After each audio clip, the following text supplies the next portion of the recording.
क्या इस दिवाली आप गोल्ड खरीदने के बारे में सोच रहे हैं?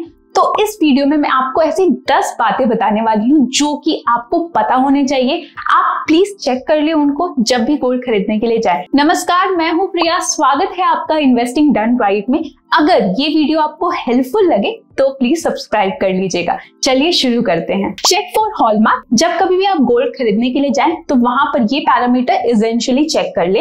इन इंडिया BIS, जिसको हम ब्यूरो ऑफ इंडियन स्टैंडर्ड्स बोलते हैं, वो रेगुलेट करता है the certification of these gold as per the norms of government of India. और इंडिया में अब ये मैंडेटरी हो गया है कि चाहे आप छोटे ज्वेलर हैं या बड़े, आपको ये BIS का हॉलमार्क लेना ही पड़ेगा। अब इस हॉलमार्क को आप आइडेंटिफाई कैसे करेंगे? जब कभी भी आप गोल्ड खरीदें तो उसके नीचे में ये 3 पैरामीटर्स आपको चेक करने पड़ेंगे। सबसे पहले तो BIS का स्टैंडर्ड मार्क होना चाहिए। दूसरा जो रहता है वहां पर 6 डिजिट्स रहते हैं। फर्स्ट जो 22 कैरेट लिखा हुआ है उसका मतलब है 22 कैरेट ऑफ गोल्ड है, और 916 का मतलब होता है 91.6% प्योर है। इसके अलावा हर एक गोल्ड पे एक यूनिक आइडेंटिफिकेशन 6 डिजिट कोड होता है जो कि आपको चेक करना होता है, जो कि होता है HUID कोड। दूसरा पैरामीटर है gold rate in your city. हर एक सिटी में ना गोल्ड के प्राइसेस स्लाइटली वैरी करते हैं, क्योंकि यहाँ पे बहुत तरीके के पैरामीटर्स होते हैं जो कि गोल्ड के प्राइस को इम्पैक्ट करते हैं।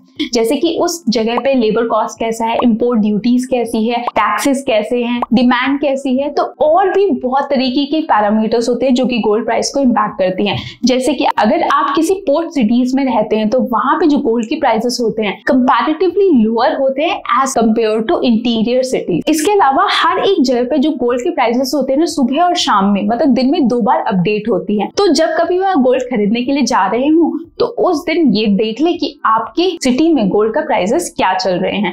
वो देखने के बाद ही आपको गोल्ड परचेज करना चाहिए। मेकिंग चार्जेस और वेस्टेज चार्जेस। मेकिंग चार्जेस के बारे में तो हमें पता है कि हम अपनी रिक्वायरमेंट के हिसाब से डिजाइन सेलेक्ट करके देते हैं और उस हिसाब से वो मेकिंग चार्जेस कैलकुलेट करके हमें बता देते हैं। लेकिन जब वो डिजाइनिंग फेज में होता है तो वहां पर कुछ वेस्टेजेस भी होते हैं, मतलब आपके ही गोल्ड में से वेस्ट होगा, तो आपको वो पता कर लेना है कि वो वेस्टेज चार्जेस कितने हैं। जब आप गोल्ड खरीदने के लिए जाएं, ये दोनों चार्जेस के बारे में आप अपने ज्वेलर से पूछ ले। रिटर्न और एक्सचेंज पॉलिसी। जी हाँ, ये पॉलिसीज भी आजकल ब्रांडेड ज्वेलर्स के पास अवेलेबल होती है। मान लीजिए आप गोल्ड खरीद के लाए लेकिन उसमें कुछ डिफेक्ट निकल गया, उस केस में ये ऑप्शन रहना चाहिए। इसी वजह से गोल्ड खरीदने से पहले आप ये टर्म्स एंड कंडीशंस चेक कर ले उस ज्वेलर के पास में रिटर्न और एक्सचेंज पॉलिसी है कि नहीं। Final amount calculation for buying gold. जब आप गोल्ड खरीदते हैं तो वहां पर टैक्सेस होते हैं, मेकिंग चार्जेस होते हैं, वेस्टेज चार्जेस होते हैं, इस तरीके से बहुत चार्जेस होते हैं जो कि आपको पता होना चाहिए। आप एक रफ एस्टिमेट निकाल सकते हैं। मैं जो आपको यहाँ पे फॉर्मूला देने वाली हूँ उससे आपको आइडिया लग जाएगा कि आप जो गोल्ड परचेज करने के लिए जा रहे हैं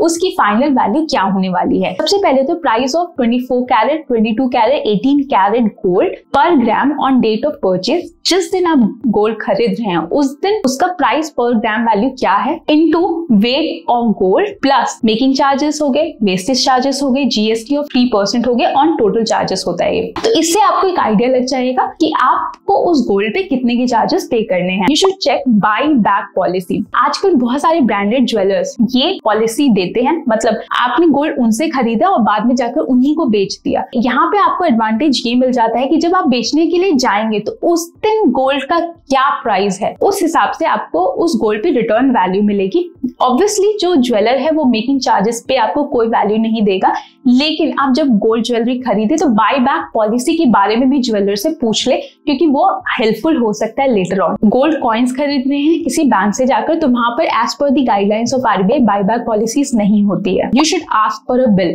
कभी भी ऐसा ना करें कि जब आप गोल्ड खरीदने के लिए गए हैं, और कितनी बार होता है ज्वेलर्स बोलेंगे कि आप बिल मत लीजिए क्योंकि वहां पर वो टैक्सेस में सेव कर लेते हैं और आपको बोलते हैं आपको इतने का डिस्काउंट मिल जाएगा, आप बिल मत लीजिए, आप गोल्ड ले लीजिए और आपको प्योरिटी की चिंता करने की जरूरत नहीं है, वो प्योर ही मिलेगा आपको। ऐसा बिल्कुल ना करें। थोड़ा सा एडिशनल पे करें लेकिन बिल जरूर से लें, बहुत ज्यादा मैंडेटरी आइटम है, ताकि जब आप रिटर्न करने के लिए जाएं तो आपको किसी परेशानी का सामना ना करना पड़े। एक पैरामीटर जो है वो है नेसेसिटी। आपको ये चेक करना है गोल्ड खरीदने से पहले कि आपको गोल्ड पहनने के लिए खरीदना है या इन्वेस्ट करने के लिए करना है। अगर पहनने के लिए खरीदना है तो बिंदास खरीदिए, जो डिजाइन चाहिए वो खरीदिए। लेकिन अगर आपको इन्वेस्टमेंट करने के लिए खरीदना है गोल्ड तो उस केस में फिजिकल गोल्ड मत खरीदिए। उस केस में बहुत तरीके के एडिशनल ऑप्शंस अवेलेबल हैं है जहां से आपको रिटर्न्स अच्छे मिल जाएंगे और जहां पे आपको कोई मेकिंग चार्जेस भी नहीं पे करना पड़ेगा। जैसे कि सॉवरेन गोल्ड बॉन्ड है, गोल्ड ETFs है, गोल्ड म्यूचुअल फंड्स है, डिजिटल गोल्ड है,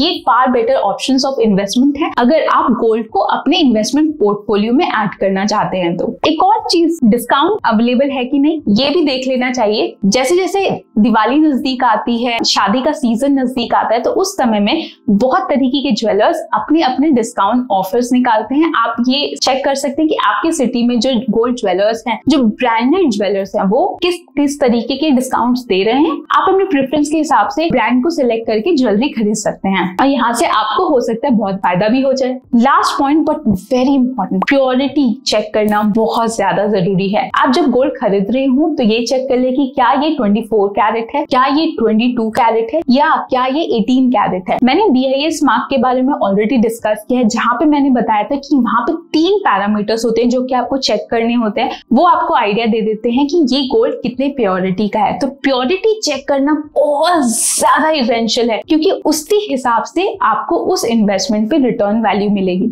ये थे 10 पॉइंट जो कि बहुत इसेंशियल है चेक करना जब कभी भी आप गोल्ड खरीदने के लिए जाते हैं। आशा करती हूँ ये वीडियो हेल्पफुल लगा होगा। अगर हेल्पफुल लगा है तो सब्सक्राइब कर लीजिए। तो आपके कोई भी सुझाव हो वो आप कमेंट बॉक्स में डालकर मुझे बता सकते हैं। मैं मिलती हूँ आपको अपने नेक्स्ट वीडियो में। अगर आपने मेरे चैनल को सब्सक्राइब नहीं किया है तो प्लीज सब्सक्राइब कर ले, क्योंकि मैं पर्सनल फाइनेंस पे एवरी वीक 2 वीडियोस बनाती हूँ।